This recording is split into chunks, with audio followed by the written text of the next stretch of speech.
లక్ష్మి అనేటప్పటికీ మొత్తం అందరం కూడా ఖచ్చితంగా పూజ చేసే రోజేది అంటే శ్రావణ మాసంలో వచ్చేటటువంటి పౌర్ణమి ముందు శుక్రవారం వరలక్ష్మీ వ్రతం.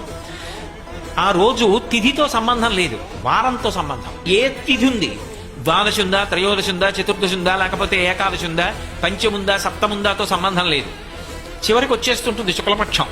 పౌర్ణమి ముందు శుక్రవారం ఏమొస్తుందో ఆ శుక్రవారం నాడు వరలక్ష్మీ వ్రతం చేస్తారు.